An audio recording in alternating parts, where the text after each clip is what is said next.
Okay, welcome back to Smoke Rings After Dark.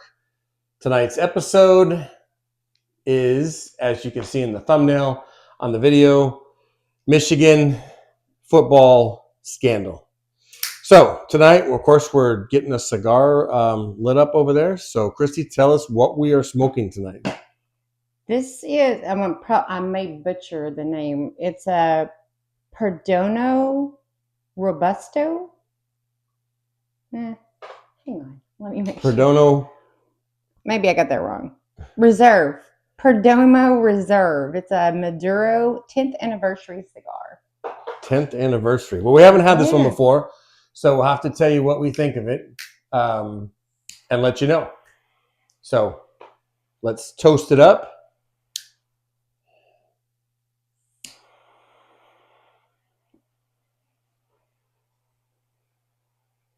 Hopefully it's got a good draw to it, a good flavor. Of course, we'll review it during the podcast tonight. But I've heard of this cigar on another channel that I watch, so I think it's supposed to be pretty good. So I'm excited to try it. I just love cigars, so it doesn't really matter what it is. I like cigars anyways. I was watching another channel today too, and I listened to a guy. Here's the thing, right? If you're a cigar person or you watch the video and you happen to see, like, well, they're like, oh, you didn't toast it right. You didn't do this right. You didn't listen. At the end of the day, it's your cigar, right? Do what you want. You do what you want. Your cigar, I do it with our cigar. Like, it's your cigar. Toast it when you want. Toast it with what you want. Some use lighters. Some you have to have a match with, right? I don't dip cigars. Like, I just, listen, you bought the cigar, right? At the end of the day, and it's your cigar. Smoke it how you want to and be done with it. Probably need to toast a little bit more on the outside so it's even, I guess. I think they call that canoeing. You don't want the cigar to canoe. Want an even roast. I definitely know that. And we also call them sticks, right? It's also known as a stick. So we're definitely going to hope and enjoy this stick. And tonight I'm going back to the Left Hand Brewing Company Milk Stout Nitro. I don't know if you can see that or if the camera will zoom in. These are delicious. I've had this out of the fridge for about an hour. So hopefully room temp. It's got this big nitro, kind of like when you do a nitro coffee. It's not bad. Not bad?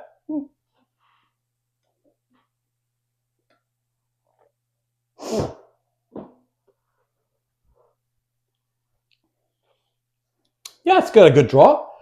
It's not a hard flavor. No, it's pretty smooth. It's smooth. It's probably like a medium. It's not like real hard, but yeah, it's got a pretty good draw. It's good. It's been in the humidor.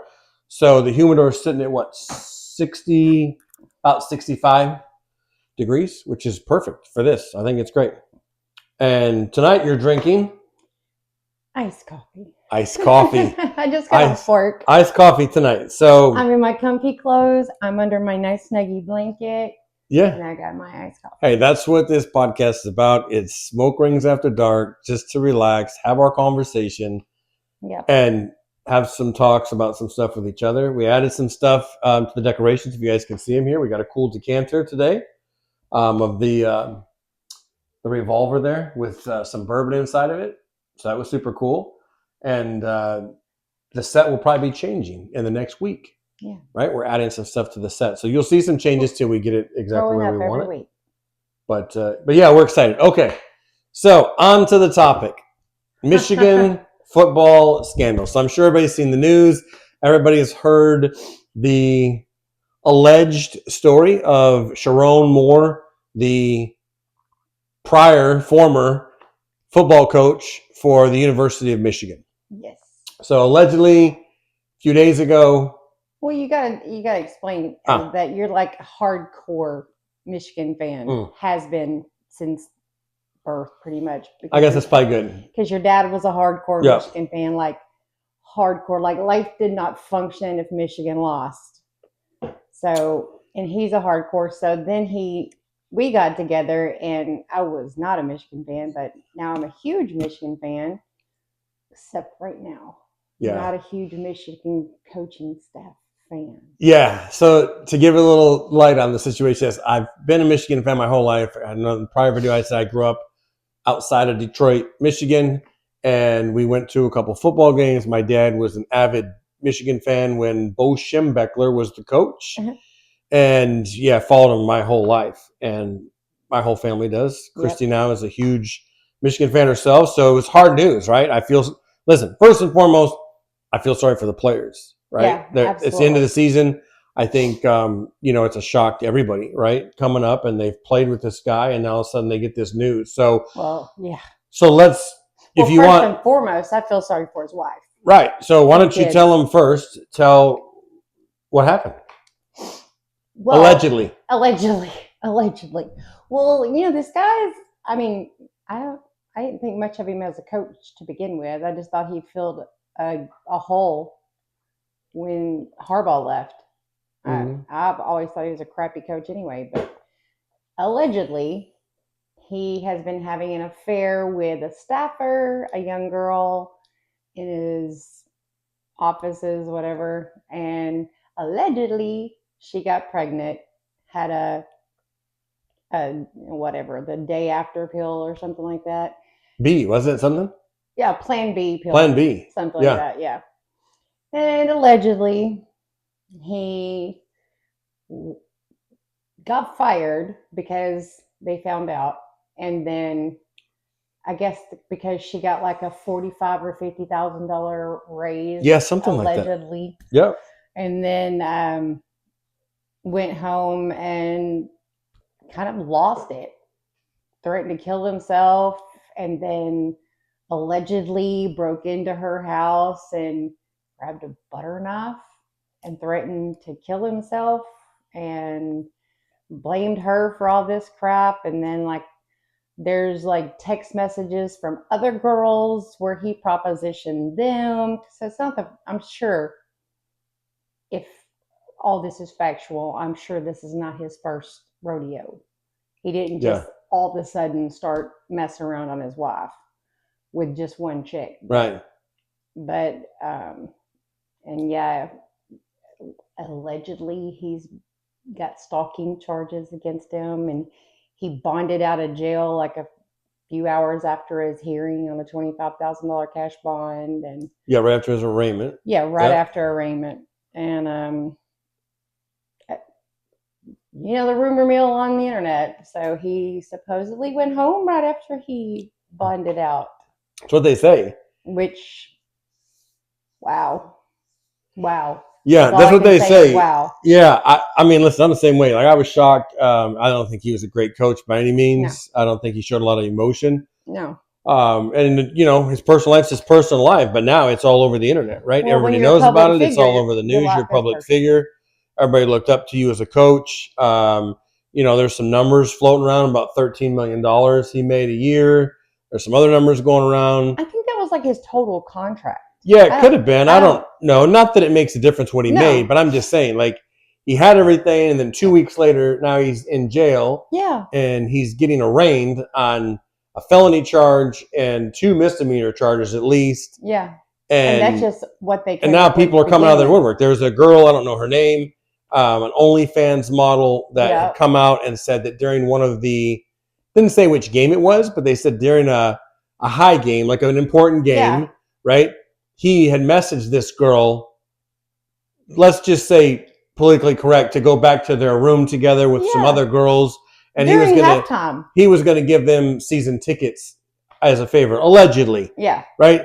We don't know the facts yet. You're innocent until proven guilty. So this is all until everything comes out and he's officially gets his day in court. I believe everybody's innocent until proven guilty. The facts will come out, and we'll see kind of what the charges are. But listen, we just think it's a big topic. I'm a big Michigan fan. We're fans. And I think there's some things we want to discuss tonight, not only just solely because it's Michigan, right? But I'll start, I guess, right? So here's my question that I'm asking. If he went home and he went home to his wife, did his wife take him back? I don't know if that's true or not. We saw an SUV pull in the garage, if she did. But don't know what it is. So here's my question. I don't know how long they've been married. I didn't do the research on that. No. They have some children as well. 3. So does she take him back, right? And if she does take him back, is she right for taking him back, or is she wrong for taking him back? your feelings on it?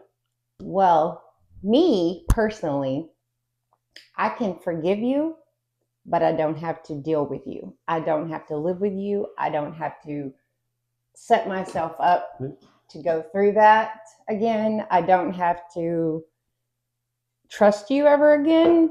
And I don't know that I could, especially the more that's coming out, I don't think I could. I mean, I can forgive you because that's what I'm supposed to do, but I think that's definitely a deal breaker for me. Yet you hit me, you cheat on me, or you continually lie to me, and that's my out clause right there. That's it. Yeah, that's it. That's the non-negotiable. Yeah, non-negotiable. Okay. So here's something we didn't talk about that we need to go back to for saying things. So he's fired. So what about the girl? So her name is Paige. She didn't get fired. So yes. As of right now, we don't know. It doesn't say that she's been terminated from employment.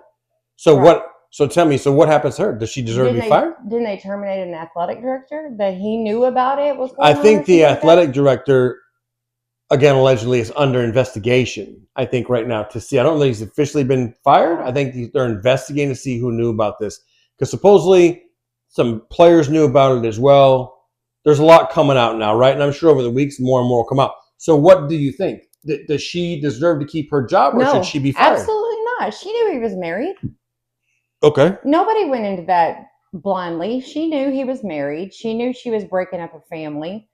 I mean, if she was any kind of human being at all, just say right. He came on to her and, he initiated it. Right.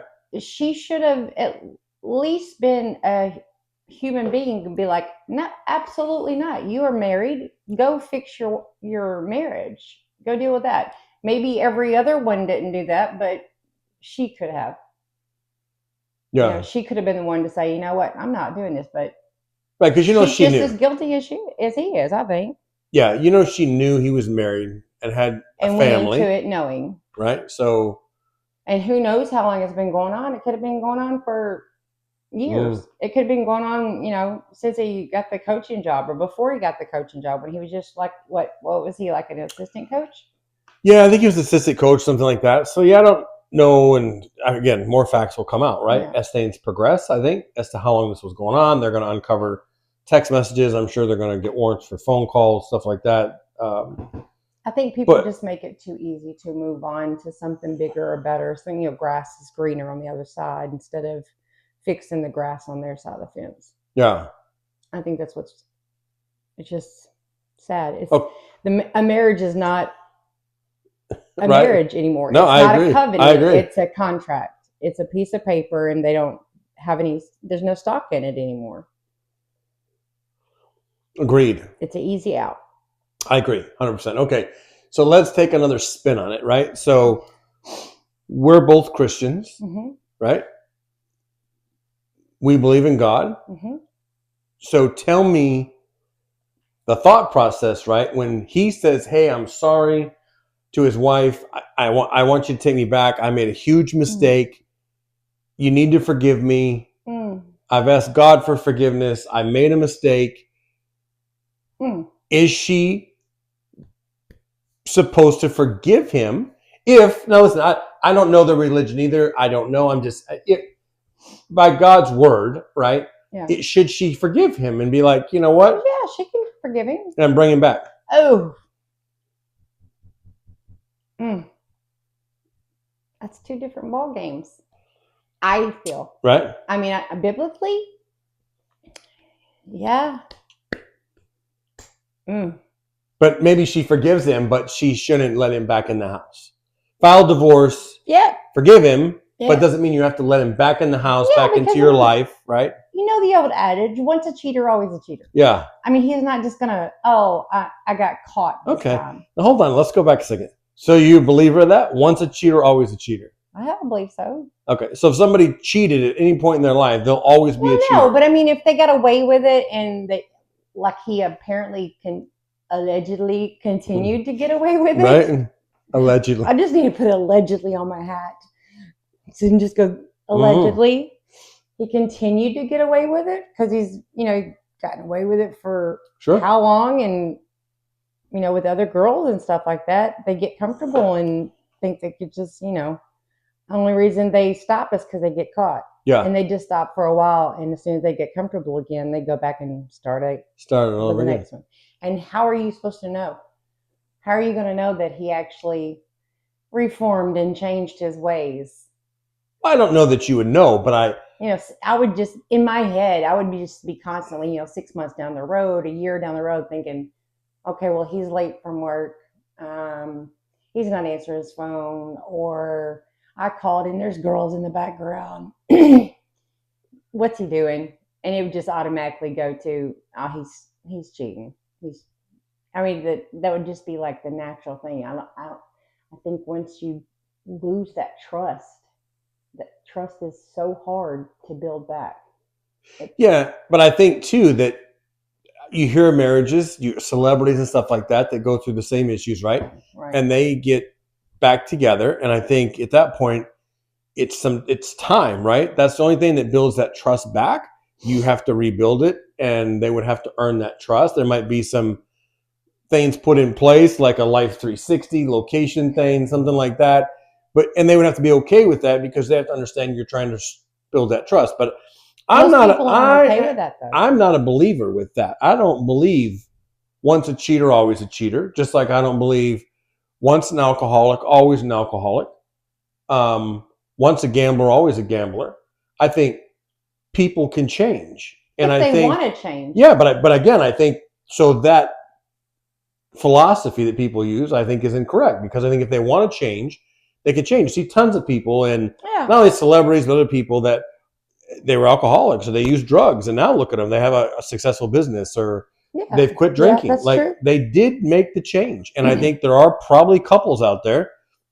And if people are watching this, please leave comments. I would love to read some comments on people saying, hey, we've been through something similar. You can do anonymous, I guess, right? You don't have to give you information, but we got through it.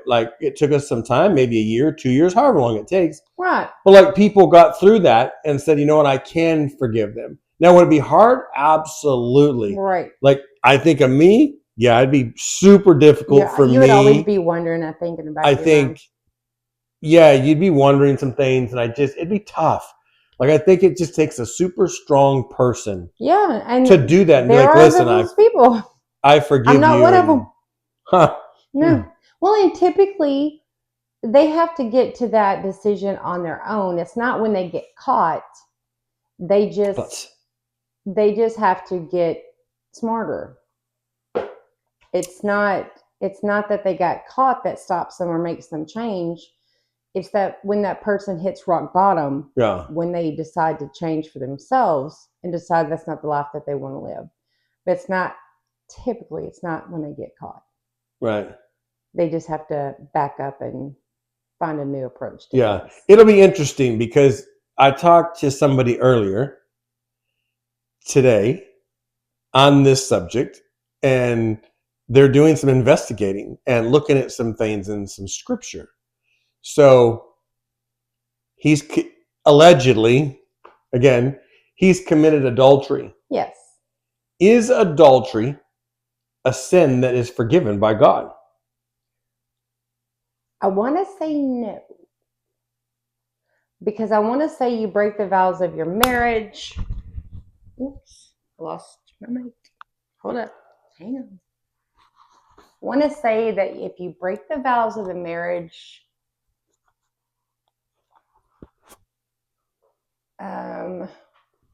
okay, I may be totally wrong.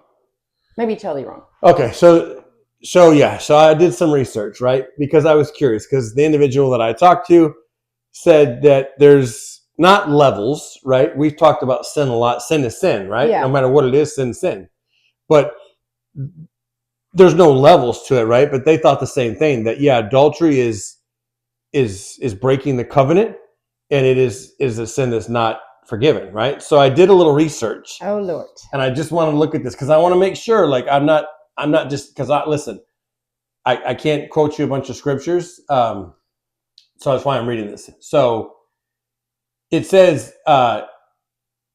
adultery is a grave sin in the Bible, but it is forgivable through sincere repentance, confession, and turning away from the act. And it goes back to, quote, King David committed adultery with Bathsheba Yep. and arranged her husband's death. Yes. But after genuine repentance in Psalm 51, God forgave him, calling him a man after my own heart. 1 Samuel 13:14, right? And then it goes down to talk about the adulterous woman in John 8. Jesus showed compassion, forgave her, and told her to go and sin no more, demonstrating that redemption is available. So, but that's if he gets to that point. Yeah, but I think like it's not just, it happened, I forgive right. you, you're all fine now. If he gets to that point and he asks for forgiveness and he repents. True. But that's what I wondered. Like, we have this conversation a lot on multiple occasions. Is sin, right? So like, if somebody goes out and commits a felony, right? And I don't care what degree it is, he right? Did, allegedly. Did. No, I'm saying someone, not him. Oh. So I don't have to say allegedly now. He allegedly did. Somebody goes out and commits a major felony, right? And goes to prison for a lifetime. Okay. And then another person in the news, the next week you hear, goes into a retail store somewhere and steals $1,000 worth of merchandise and walks out. It's a felony. It's over $1,000, right? Mm-hmm. They're both felonies. So here's my question to you and to you. The Bible says sin is sin. Is it the same? Does it matter whether you committed a felony stealing merchandise and you took it home and sold it or wore it? Or is it different because you committed a felony because you committed the act of murder? Does it not matter? Because I don't think there's levels to sin, but someone's going to say, well, look, I just went and stole a pair of tennis shoes. Yeah. How am I held to the same standard as some man that committed a violent crime somewhere? And again, here's my belief. No one knows the answers to those. I don't think you'll know the answer till you get up there to heaven, and then you'll know. Yeah. But a lot of people are going to weigh in on this. I can't wait to read the comments. I can't wait to see them because I'm just curious what people's thoughts are. And this is kind of why we have these conversations. This is one of the good things about our podcast. Yeah. It's not always about the same thing. And I want to have the conversation, not because I know everything, because listen, first of all, I am 100% not perfect. I am 100% a Christian. Yes. Am I a sinner? Absolutely. That's why I go to church. That's why I pray to God. I'm not perfect. And I don't know all the answers. No. That's why we talk about it. Because I want to learn too. Right? I want to hear someone else say, hey, this is my opinion on this. And we can all have our own opinion, right? Of course. We live in the United States. That's what we get to do, right? We have our opinions. So, yeah, that's kind of interesting. I don't know. I read that and I just wanted to pull it up. So I knew per scripture what it said. I think it also depends on if you're reading from the Old Testament or the New Testament. Could be. Listen, I don't know. I'm not a theologian. I don't know all that stuff, but I wish I could retain all that stuff. I do too. Yeah. I mean, that's just my feeling. So I guess the feeling on this is that I think allegedly, if he did what he did, I think he's wrong, right? Yeah. I think he needs to 100%. He should repent and ask for forgiveness. I don't know. I think it'd be very tough to go back for his wife to take him back after that. I believe you. I'm with you too on that. I think it'd be super tough. And I think here's my thing. I don't think he'll have to move out of Michigan. You can't live in the state of Michigan now. You just can't, because everybody you run into, Michigan football in the state of Michigan is like Ohio. I mean, it's the core of the state. Yeah. Like the Detroit Lions are a thing now, right? But Michigan is Michigan football. And when you've tainted that, you better get out of the state, because no one wants to see you. And if they do, it's probably not going to be a good thing. Don't get caught on 8 Miles. All I'm going to say. Ooh. Be a bad idea for you down there, because people don't play around like that. Well, and you don't have to worry about him ever coaching football again. No, he'll never coach again in his life. No. He'll never coach Little League. Nothing. He may be working at McDonald's. He's ruined his whole life. In one fell swoop, financially, family, his job, everything, allegedly. Oh, so good. Yeah, I think he has. But let's go back for a minute, because we'll get off the Michigan thing for a minute, because I want to talk about what you said. I don't know the reasons why people do those things, but you mentioned a minute ago, you said the grass is possibly greener on the other Yeah. side, right? So, well, everybody always thinks they, got it the worst or whatever, or they might have missed out on this or that, or, there might be somebody else for them. And I just don't think that when you meet somebody and you decide that's the one you're going to be married to, and you get married and have a family and everything, I don't think that just one day you wake up and go, oh, I was in love with you, but I'm not in love with you anymore. I don't love you. no. I don't think you, I think you can fall out of the puppy dog feelings that, everybody has initially, the honeymoon phase and everything. I think you can fall out of that, but people don't put as much effort into their marriage as they put into their hobbies or their job or hardly anything. I mean, it is a 24-hour, 7-day-a-week job. Yeah. And it's all you get out of it what you put into it. If you want your marriage to be good and you want it to be as good as it was in the beginning or better or whatever, then you have to put the effort in. It's not just going to sit there. I mean, if you have a car and you don't ever put any oil in it or gas in it, it's not going to work when you got to turn it on. You got to turn the key and it's not going to work. Right.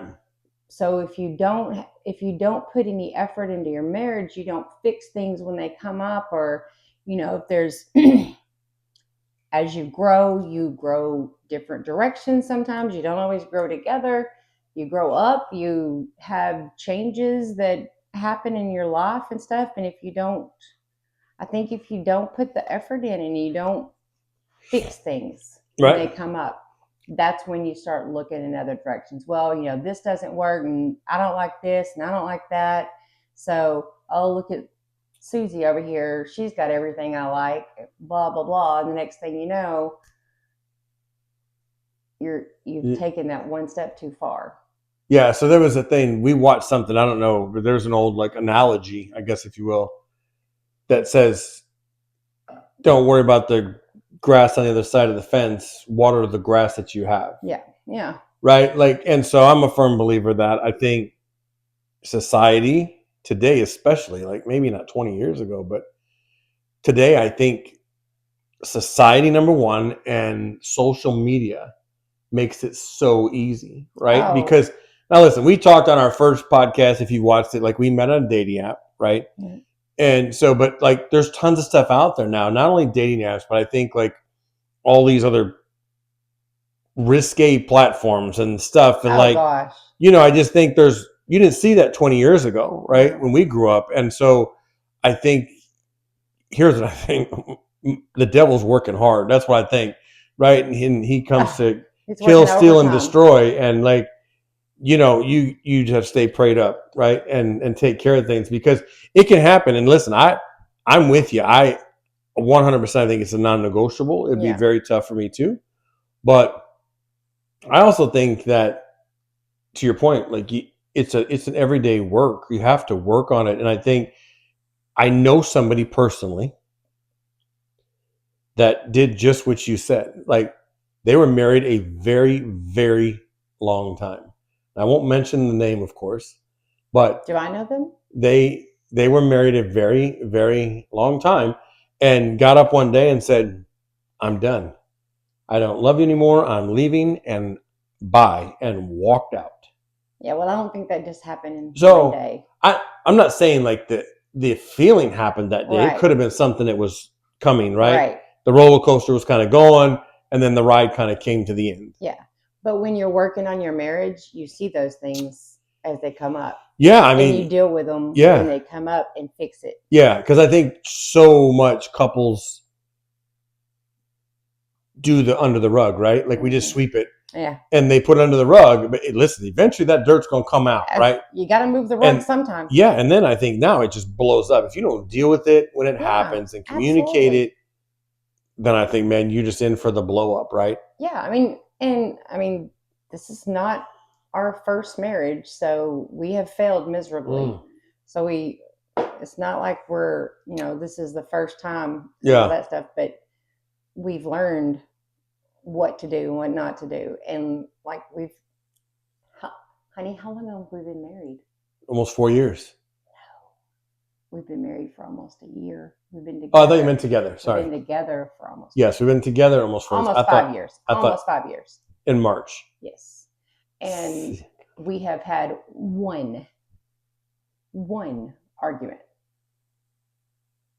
Yeah, I would say that. I think we had one argument. I wouldn't even call it a fight. No, we don't. It wasn't a fight. I think yell, we had an argument. No. But I think, and I was listening to some other conversations tonight. And most of it's my fault because I don't always communicate as well when I'm in the moment. Yeah. Like if you give me a few beats to kind of gather my thoughts and calm down, I'm good. I can talk like a civilized human being. Other than that, I'm just like, yeah. Before I go any further, so I saw this on, so I'm going to show you this. I don't know if that'll zoom in on that cigar or not. So this is a key to a cigar. So when you see the ash on that cigar, how long it is right there. So it's not falling off. It's staying on there. That's how you know that you have a very good, tightly rolled cigar. Is the ash is just going to keep growing, and it'll probably go all the way, I'm guessing, to the paper band before you have to ash it. Because you're not really supposed to ash a cigar. Yeah, but I don't you're supposed to just kind of let it fall off on its own. But anyways, back to what you're saying. I agree 100%. We've had one argument, but I think we communicate a lot. Yes. And I think we've had some conversations that maybe we disagreed on something or we had a different view on it, right? Mm-hmm. But I think talking about it and having that conversation instead of, well, we'll just let that go. I'm just, listen, I'm all a person that is about picking your battles. Yeah. You ain't got to fight them all. Pick them smart, right? But I also think, like, in a marriage, for us at least, and listen, we're not perfect. I'm not saying that at all. Just saying it works for us because the communication's there. And we talk about everything all the time. Yeah, and we had to learn early on that my way is not always the best way. His way is not always the best way or the right way. And we had to learn to say, okay, well, I see your point. This is my point. Maybe we don't always meet completely in the middle, but there's room for give and take, and there's room to negotiate, basically. Yeah, I think there's always room to negotiate. I think any advice I would give to any... If that burns my... See, that's why I don't... That's why I not the ash. Oh, well, it was probably ready to go by then. I don't like that. Anyways, I think any advice I would give to anybody, just communicate, be open, be honest, right? Have the conversations daily that you need to have, right? Don't sweep anything under the rug. Mm-mm. Just get it out there, right? Because then it's not something that, because sometimes you keep that stuff in, you start feeling guilty, you eat your insides up because like, hey, I should have told this person something or I should have talked about it. And then, listen, sometimes you just forget. Oh, yeah. You're like, oh, it's been 2 weeks. The moment passes and then you're like, oh, yeah. Then you're like, what was I going to talk about? So, like, it's really important to gather your thoughts and have that conversation now. And it doesn't have to be like a bad conversation. Like, I think, go out to dinner. Right. Have a date night and then have a talk at date night or something, or like, just something. We talk about everything. I mean, like, you're my person. So, I mean, I tell you everything, even if you don't want to hear it. I tell you everything. We talk about everything. So, I mean, it's not like, there's days that we could sit in the living room and not even say a word to each other. But for me, I'm in the room with you. So that's my woo-saw. So we don't have to like always be like sitting and, hi, how was your day? Everything talking. We don't have to do that. I can just exist in the room with him, and he's like my little Well, he's my calming bear. I think after it's been 4 years we've been together. Yeah. So I think you get to learn the person, right? So you kind of know, right, already what the other one expects. You kind of know, you're not, I mean, I guess you're always learning about each other. Well, yeah. But I think like you kind of have the idea now after 4 years of like, hey, this is what I need to be doing, Yeah. right? And this is what works for us, and this is what doesn't work for us, right? Listen, we could introduce something. I don't know. I don't have an example for you, right? And it could be like not good for us, right? Like that just doesn't work for Right. us. We have a certain way we do things and set things, and Yeah. we have routines. Every marriage and couple have routines. I think. Yeah. You know, I think I want to say bad the routine. I'm a very routine kind of guy. I like a very basic routine. I think when she met me, I had, I don't know, I might have had 2 4. forks, 2 spoons. I had 4 shirts in my closet. 2 cups. I might have had 2 pairs of jeans, maybe 2 pairs of shoes, and a ball cap or 2, and that was it. I'm very simplistic, and I'm very organized. I might have a little OCD. Yes, I had a couple forks, maybe 1 plate, 1 bowl, couple glasses. Like I keep things very simple and simplistic because I don't want to be complicated. And I am the complete opposite. But I will say in my defense, I think some of that has to do with my career too. Like there's a lot. I had a career that was like I made a lot of decision making. I did a lot of things, and I didn't want to be overwhelmed with a lot of other choices. Well, my career was chaos. So it was 100%. 100%. So is my life. All right. And I'm kind of on the borderline pack rat. I'm not. Well, it came from my race. You are not a pack rat. I'm not a hoarder. You're a hoarder. I am not. Look, I grew up with a grandma that kept every butter bowl, every Cool Whip bowl, your Tupperware was a Cool Whip bowl. If you went home with food from grandma's house, it was in a Cool Whip bowl, a butter bowl, whatever. So a coffee can makes good storage for stuff. Right. Anything with a lid on it. That's true. And that woman washed out her Ziploc bags. Yeah. So I'm just saying. But that's how I grew up. You keep this because you might need it later. And so there might be a few junk drawers, maybe. But I don't keep like newspapers piled up. And I'm not that kind of hoarder. I keep things that might be usable at some point. You keep things that you just feel like, well, I might need this some point. Yeah. And now how many times have we? Sometimes, but There's other been times. So many times. Oh, I've got that in my purse. There has been. There's been other times where you pull something out and I look at it and I'm like, well, That's from 1986. We haven't used this in 4 years. Why is it still here? Right? But there's going to be that one time that you might need. That's what a hoarder is, honey. That's what they call it. All right, different subject. Yeah, sorry. So, back in the news, we're doing like some news stuff tonight, right? Sure. I think that's kind of the podcast is local news and some things throughout. So, want to talk a little bit about these 2 incidents, right? So, there's been 2 shootings, right? You had the one at the university. I'm trying to think of the city was in, I believe it was in Rhode Island. Yeah, I think so. And then you had the one in Australia. Did you see the video I sent you on that one? Yes, I did. And he was in, the guy that saved or went after the shooter in Australia, he was in surgery because he got shot. Oh, I didn't. He did. He got shot. He was in surgery and he was recovering. But he got shot by that guy? I don't know if it was by that guy or somebody else, but he did get wounded because they took him to the hospital and he was in surgery. But he did go grab the gun away from the guy. Yeah. And held it on him for a minute and then the guy got up. Yeah. So it's scary. Listen, that was anti-Jewish. They were allegedly, it was an anti-Jewish shooting because it was at a Jewish rally or something like that. It's a Hanukkah. Yeah, a Hanukkah. Yeah, it was a Hanukkah I want to call it a parade or thing. It was a Hanukkah event, celebration, whatever it was. Right. That's what happened. But here's the thing. We've seen this a lot, right? Mm-hmm. And it seems like as things are going on, they're progressing. Active shooters all over the place. It's just getting closer. I mean, like it's all the time now, right? You're getting on the news. There's been people shot. People are dressing up in black gear. They got AR rifles, whatever. Now, listen, we are by far all for Second Amendment. So let's get that out right now. Plenty of firearms. We believe in firearms. Mm-hmm. I'm all for them.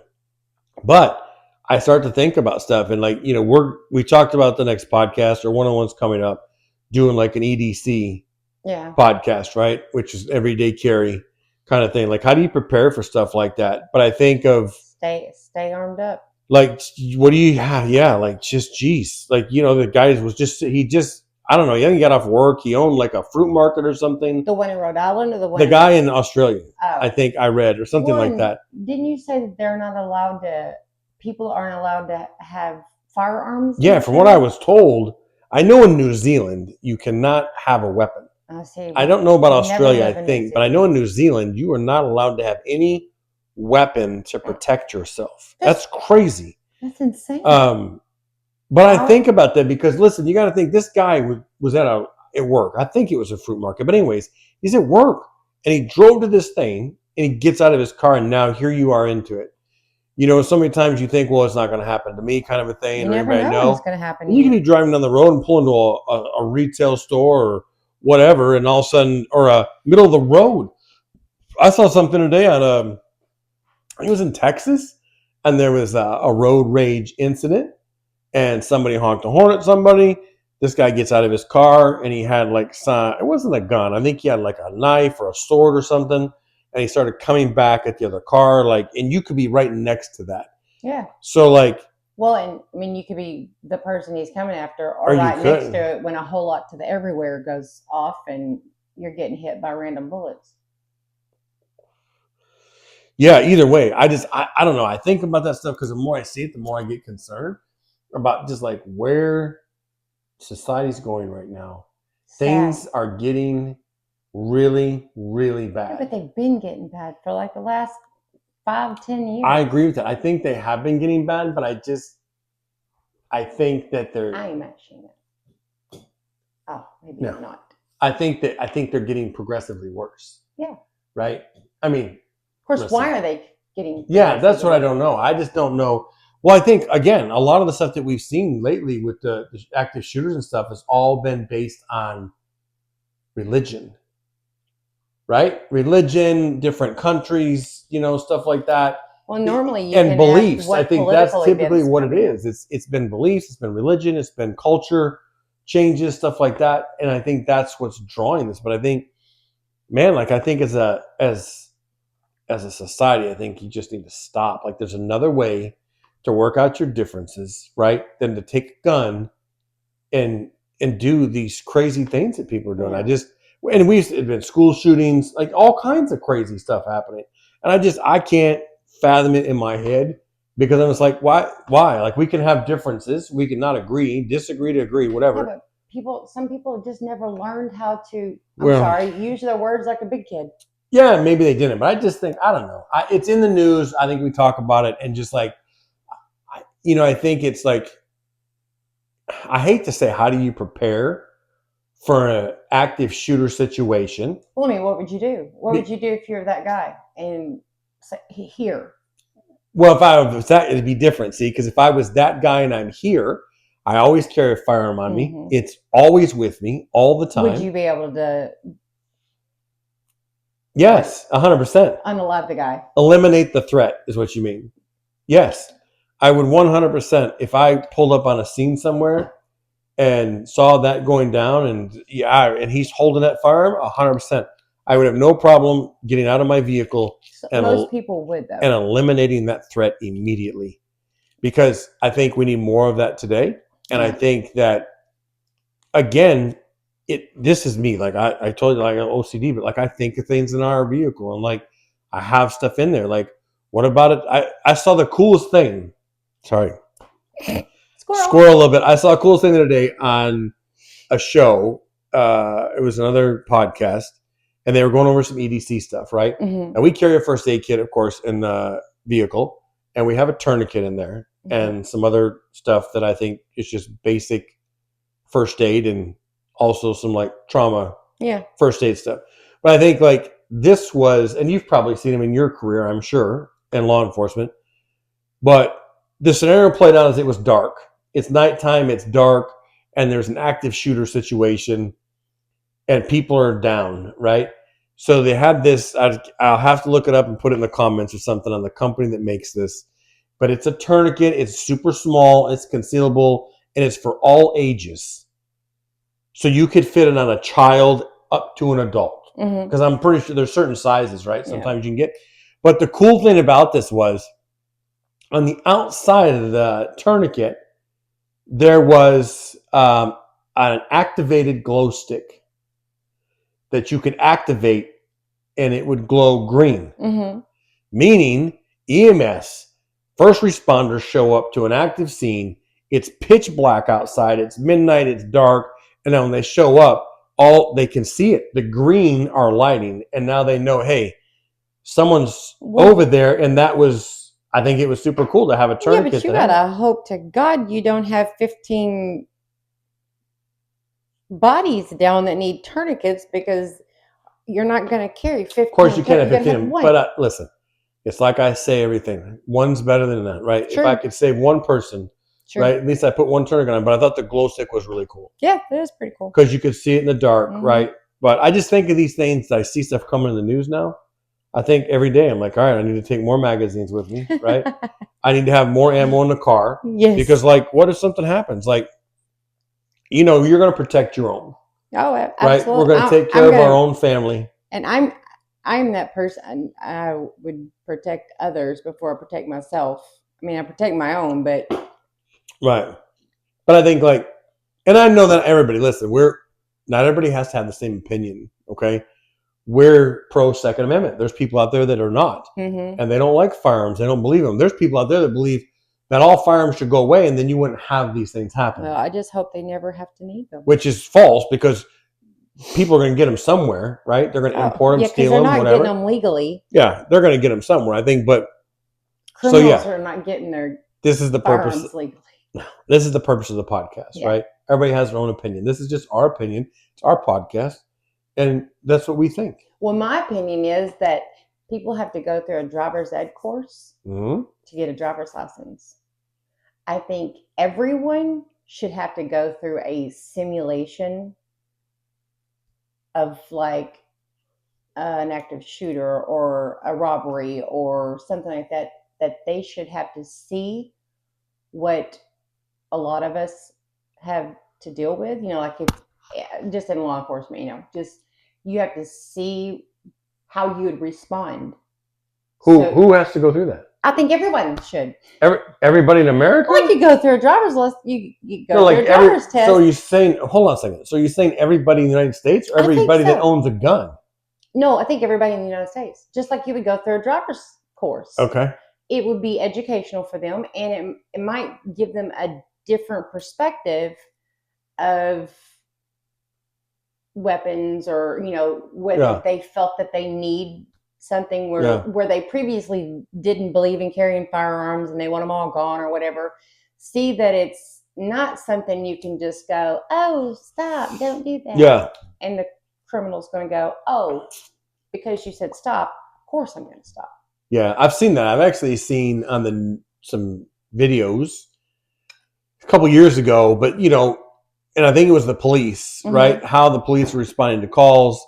They should have done this instead of shoot. They should have done this, and they actually took the reporters and put them in the simulation situation and said, "Okay, they had to make the decision. You make the decision." And then the reporter came back and reported totally differently and said, like, "You know what? I was wrong. I was wrong. There's no way I would have had to make that decision because." These are split-second decisions. Oh, the reporter, in one of them that I watched, the reporter shot the suspect and the victim before they ever even did anything. Oh, wow. Worthy. Where cops have to make a split-second decision on, okay, so if I pull the trigger now, I'm going to go to prison or be sued. Or if I wait, then everybody around me could be dead. Right. So you have to make that split-second decision to take a life at that. So it's a hard call. And it's just like today, like I looked at that video in Australia and I was thinking the same thing, like, hold on a second. You pull your car up there, right? Now, how do you know if it's a good guy or a bad guy? Usually the bad guy's shooting at the innocent people in the crowd. Yeah, but he wasn't shooting that firearm. He was just holding it at that point. He was, the video that I saw, he was aiming it. I don't know if he was shooting it or, if they caught it before or whatever, but he was aiming that rifle at the crowd where. Right. I get it. But the thing was. What happens when you pull up and somebody's got a firearm and they're pointing at somebody?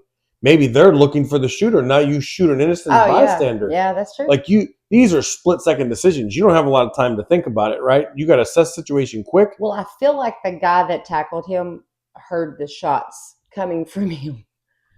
I mean, he could have, because he pulled up in his car. He could have saw it, right? Yeah, and he kind of knew. Off. Listen, the guy's a hero. There's no doubt. Absolutely. Like, man, he put his life at risk to save other people. Mm-hmm. So hats off to him. I know. And hopefully he stopped the shooter. He's doing okay. I know he had some surgery, but it looked like everything was. It wasn't like a bad wound, but he definitely got wounded that I saw. Mm. So hopefully it's okay. But yeah, man, hats off to that guy, because I did the same thing. Like, I think we all should. Like, and there's some people out there that are apprehensive and want to be involved. They just turn their car around and go the other way. Yeah. But I think if you get a chance to help and save people, you just need to do it. Well, part of it's too, like, how many times I can remember years and years ago that you see somebody on the side of the road, you stop and help them. That's just what you do. Yeah. That's being a good citizen. You stop and help them. Now, you can't. You're that person that drives by or turns around, goes the opposite direction. Because there's so many horrible people that are doing these horrible things. It's a setup. You stop and two guys come out of the woods and drag you into a car and steal your car or kill you or rape you or whatever. Yeah, it's just staged at this point. I mean, and you don't know. No. So I hate that our world has gotten to that point. It's sad. You don't know. And I think there's some good. There was a lady in the news a couple weeks ago. I don't remember, because it was a while ago, maybe 2 or 3 weeks. She was EMS. She was a paramedic, and she was off duty, and she was driving home, and there was a wreck on the highway, and she stopped to give assistance and aid, and she got killed. And it was, I think, another motor vehicle or something hit her or something like that. So like, you just never know. But I think like the intentions were there and they were good. But to your point, you got to be careful, because those things are out there. Like, people kidnap people, and the next thing, like you told me the other day about people blowing fentanyl in your face. Oh yeah, that's a new thing. Apparently, they're crushing up fentanyl and putting it in a piece of paper and walking up to you in like a parking garage or a parking lot at night. And as soon as they approach you, they blow it in your face. And once you go down, they drag you in a car and do whatever they want to you. Or they put it on a rag and put it on your door handle, so that whenever you go open your car door and you get, you touch your face, whatever, you get in, and then they have, free reign. Yeah. It's just the insanity of. Well, I think it's the things people come up with, because years ago, it used to be the gas stations. Yeah. So there's some stories that came out that people were leaving bills on top of the gas pumps. Yep. Like, they have a dollar bill, of a 5 or a 10, and like, you show up to pump your gas, right? And you're like, oh, look, here's a $10 bill. And you go grab the $10 bill. You, of course, get it in your hand. You put it in your pocket. And now you just came in contact with fentanyl or whatever that's going to put you down. And those people are sitting in a car waiting for you, right? And then now they've kidnapped you or whatever. So it's just, I don't know. Listen, the only thing I can tell you. Sick and twisted individuals. Yeah, it's like I continue to say, you just got to stay prayed up, because God's the only one, in my opinion, that can save you and protect you and cover you in the blood of Jesus, so that nothing happens to you, because nothing else out there makes any sense to me. Stay prayed up and stay packing. Yeah. I mean, we carry a gun everywhere we go. I mean, that's what we do. I forgot mine tonight. No matter what. But yeah, definitely we stay prayed up and just listen. Thank God for the day the next day, because listen, they can happen to anybody. If it's Australia or it's Rhode Island, every state's had them. Every state's had active shooters. You see them all over the place. And it could be anywhere. I mean, it can be in a grocery store. It could be at a shopping mall. It could be at your kid's school. Like, they're all over the place. You just have to be very vigilant. Be vigilant. Be observant. Observant. Right? And have good observation skills. And always watch your surroundings. Never just go blindly into a parking lot, or always pay attention. You can't undo. You can only be prepared for whatever could possibly. You should always be prepared for the worst case scenario, and pray to God it never happens. But if you're prepared for it and it does happen, God forbid, you're ready. If you just wander around like, with your head in the clouds and thinking, oh, that's not going to happen to me. Yeah. Then you're not ready. And then if something horrible happens, then you're just like, I mean, I think you should always be prepared for the worst case scenario. Always. Yeah. And I think too, the other piece of this, I think that for me is education, right? So educating your kids young, right? So that they already get to know what they need to be learning, training. Like we believe in safety and training, all that kind of stuff. Like I'm just not going to hand my kid a firearm. No. They have to be trained in a safe environment and understand it and stuff like that. I started shooting guns and I was probably like, I don't know, 7 years old. My dad was a cop, but like he was there. It was safety. It was trained in me. And like, even now I call my mom and listen, you got to watch out for this. And my mother she's beast mode. She's got a beast mode. I'll give her that. Right. But she's one of those people sometimes I think that thinks like, oh, that won't happen to me. Oh, that's not true. And so I think but that woman's always prepared. No, listen, there's no doubt. I think, my mother would take you to the ground. There's no doubt. She carries a firearm. She might not trying, but she gonna do it. She carries a firearm, and she would unload that magazine on you. There's no doubt. That's right. If she needed to, there's no hesitation. She tackle you. She might be chewing on your ankle, but she's taking you down. There's no hesitation with her. But I just think I always try and educate her. Yeah. You know that. Like I think last year I got her a neck knife. Yes. Right, to stuff under her shirt because maybe she didn't have a firearm. She's pumping gas. Somebody come up and grab her from behind. Right. She could get to her shirt and get that knife. You know, so just always. And she wears that thing religiously. Training your family. Yeah. Training your family, educating them on what they can do to help protect themselves. Yeah. You know, I think that's our job is to protect our own and protect our families, right? Mm-hmm. Yeah, exactly. I mean, that's how I kind of feel about it. And I got your back. I know you do. Thanks. Always. Yeah. One thing you can always be sure of. I'll shoot first. Somebody will. I don't know who it'll be. Oh. It'll be one of us first, but there's still a debate on who's the better shot because we haven't ever we haven't done that yet. I think that's interesting. That may be something we need to do. Maybe 4 years we've known each other. We've dated for 4 years, like I said. And we've never been to the range one time. You've been to the range with me. I've not been to the range with you. Well, you've been to my range. I've been to an outdoor situation with you where you shot at a target.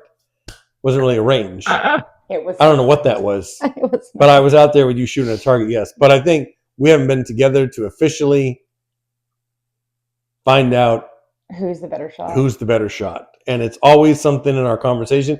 So here's what we might do is if we decide to go do it, we might record it. Oh, we're definitely recording. Not on a podcast. No. We have to definitely record it because we could record the range, right? And then we could actually take a picture and record the target and the score. Yeah. And then we might come back to a podcast and discuss it and put mine on the wall. Put the targets on the wall and write the names Kevin and Christy so we can see whose target is what, right? Mm-hmm. Yes. That's something we might do. That'd make a good episode, I think. Right? Yeah. Absolutely. I'm all for that, I think. So what do I get when I win? Well, I don't know. We'd have to come up with something for the winner. I like shiny things. We'd have to come up with something for the winner. But yeah, that might be something we do on a podcast one time. I think that'd be fun to do. We've never done it. It's weird. It's been 4 years. We both like to shoot. We both carry a firearm, but we've never been to the gun range. So that's something that's definitely different. Yeah. Yeah, but maybe we'll do that in the next, maybe not the next podcast, but in the next few coming up. Yeah. Hopefully we can get out to the range and do something like that. Well, all right. That's all I got. You got anything else? Nope. Good cigar. We're almost down to the nub of it. Almost. It was a great cigar. I really liked it. I enjoyed it. It was smooth. It didn't have the flavor of the Betty. No, I love the Betty. The Betty we had almost has like a chocolate. There's a chocolate note to the Betty, but this is a pretty good cigar. It was pretty smooth. I will say I like the cigar. I can tell you right now, it was very good in the humidor. Yeah. So it's been in there for about 2 days now. Yeah. Right. And when it came out of the store, it was a little rough. It was a little hard. Yeah, I think their humidor. But the humidor worked really well. Oh yeah, those packets. Oh yeah. Oh. Those are super good. If I open that up in there real quick so I can pull it out and see. Is it in the bottom? Yes. Oh yeah. Yeah, so these packets, this is not a sponsorship by any means. No, They don't sponsor us in any way, shape, or form. we just thought they were cool. But this is a two-way humidity control, and this is at 69%. And it is Boveda, these packets here. See if you can see that. It's actually cold when you touch it. Yes. And you just take this package, you open it up. You can get them online on Amazon, different places. Yeah. And you just take the packet and you just throw it down in your humidor and you shut it. Yeah. And you can pick different degrees. Some people like their humidors at 65, 70. You can pick whatever temperature, but that's been great. They last 3 months. Yeah. And then you can actually reuse them. There's a way to, I'm going to miss the word here, but like re-energize it, right?